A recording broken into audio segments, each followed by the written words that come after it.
are starting. Okay, I want to introduce you to Paul H.O. in case you don't know who he is. I could have done that too. But well, okay. we did. Do you want to say who you are? You go ahead. I'm Paul H.O. How are you? Nice to see you. And then we have a doctor in the house. We need a doctor. Dr. Lisa Levy.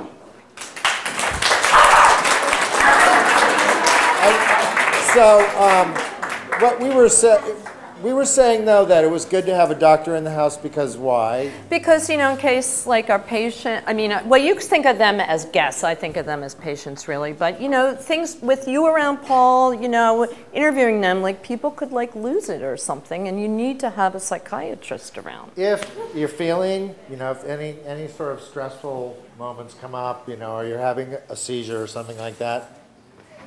I'm right here. And it's me. Yeah, you gotta, you know, so I'm here, I'm gonna make sure that everybody stays calm. Yeah, what we do is if you have a serious problem, we just tape you down. Yeah. And then we kick you out. Yeah. We call 911. Yeah, then you're on your own. So, Sam, are we up?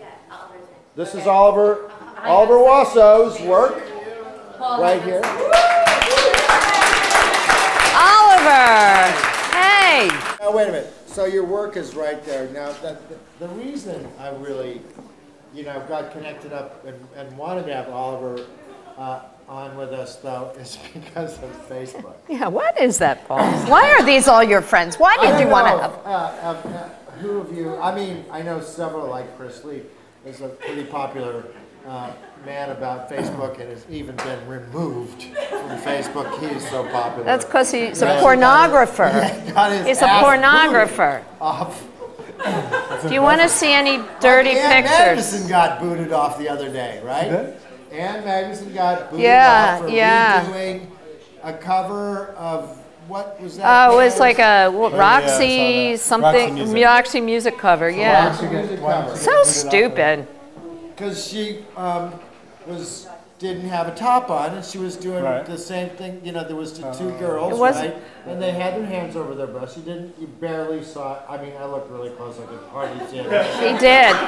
There's actually a much more pornographic picture of you up, Paul, right now.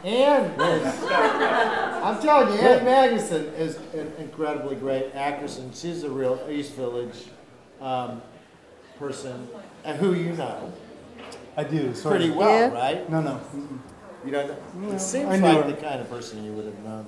Really. We were kind of in alternate, same world, but different. I don't know, our paths didn't cross. I think you could be friends with her, though. I think she would like you. I remember she did a performance in an elevator in Whitney in 1985. Spent time talking to her. But no, Club 57. She ran Club 57. Remember that well. Kids, you guys are too young. Some of you. Some of you. And it's actually kind of an older crowd. Ann did, she did these art auctions where she would cut the paintings up into pieces that were affordable according to how much you wanted to spend. Oh, yeah. So if you just wanted to spend a little bit of money, you got that's a great idea. That would be a great idea for Jim. You know, you get like a little... But your work, I mean, we're bouncing around on this Facebook thing. I mean, why is you're on Facebook a lot? Now, we could talk about your work, or we could talk about Facebook. What do you want to do? We could talk about both. One of the ironies of my being here is that one of the reasons I like Facebook so much is that I don't actually have to be in public in situations like this. So there's a certain irony to my, you know, if we were all Facebooking right now, it would be a lot more pleasant, probably.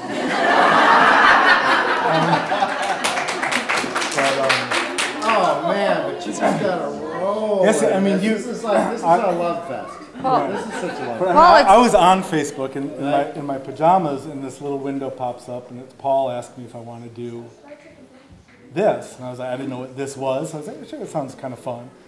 And then I get here, and it's like this. You know, it's not. Not Facebook. Yeah. No, these are the people on These are real. Like I know, but they're like real people. How do you think they got here? I know some of these people on Facebook. Well, I smell an intimacy problem here. Yeah.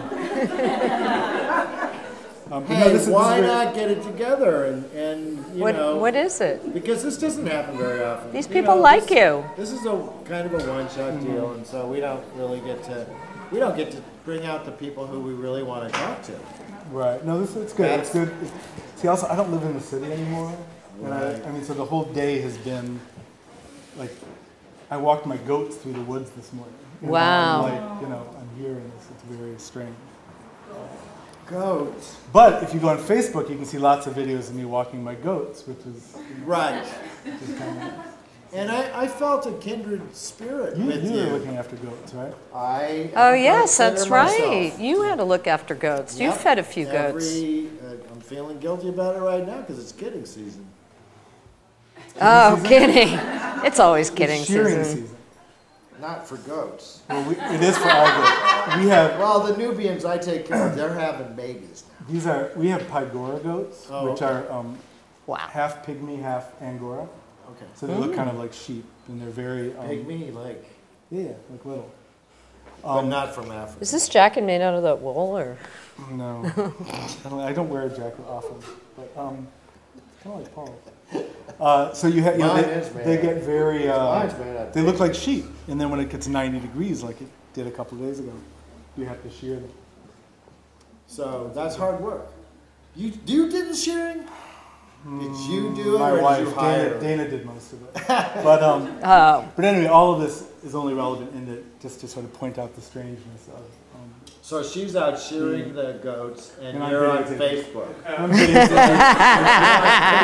Facebook. I got to come up with a winner today. You did a funny one for Easter.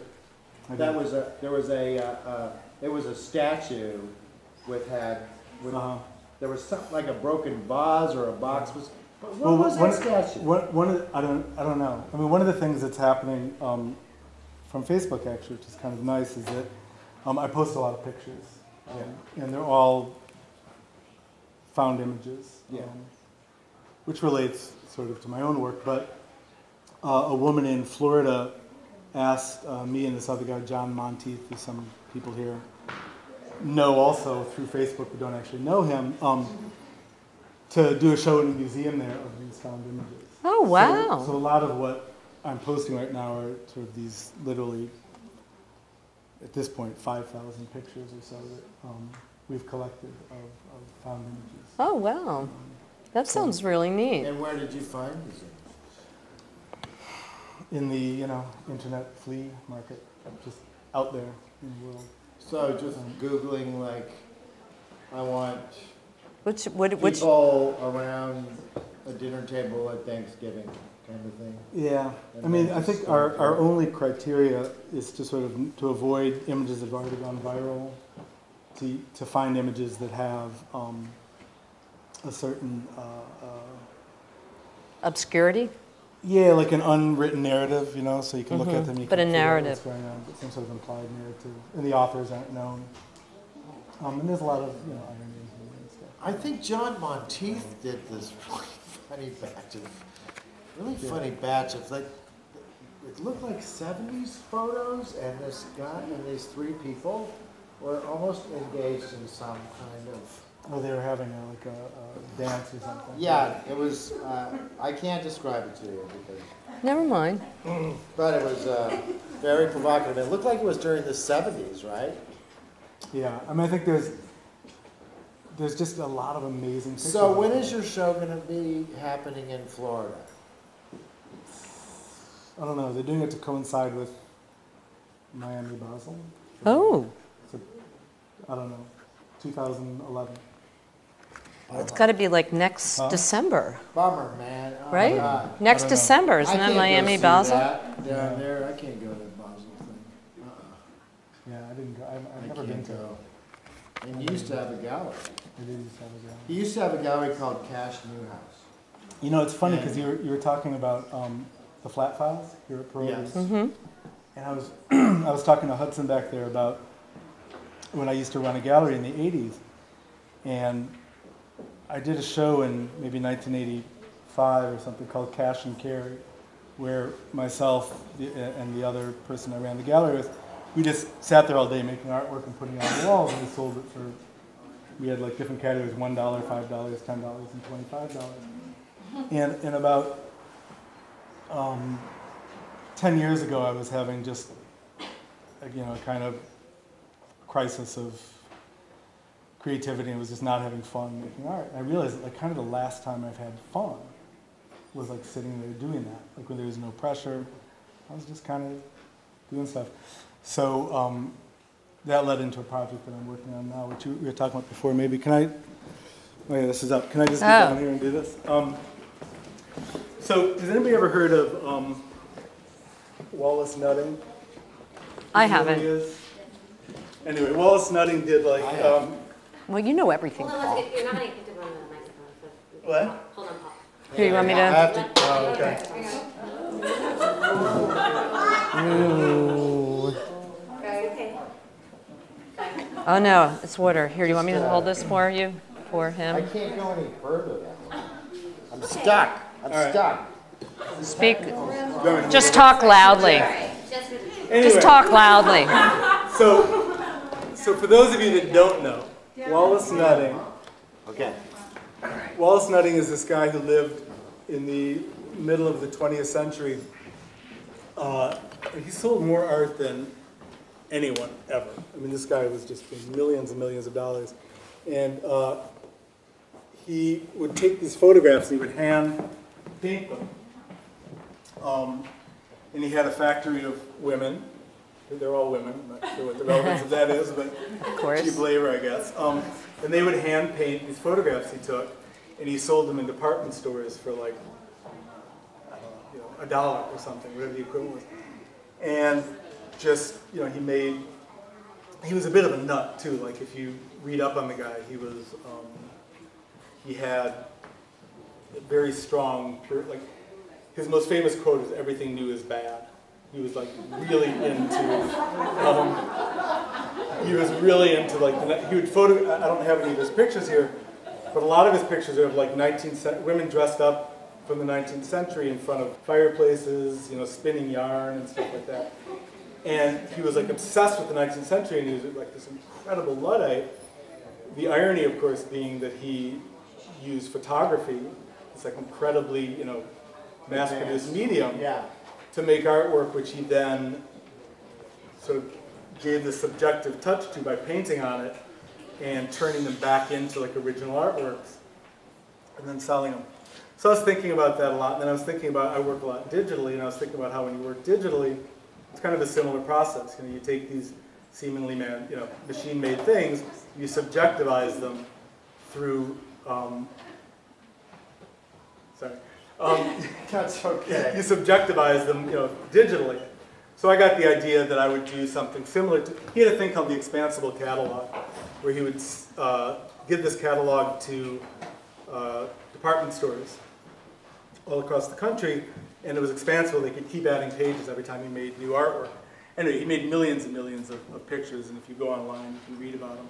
So I got the idea to make my own expansible catalog, because it seemed like there was a lot of a real intersection between his project and what the internet has to offer, which is sort of selling art for very cheap, making it yourself.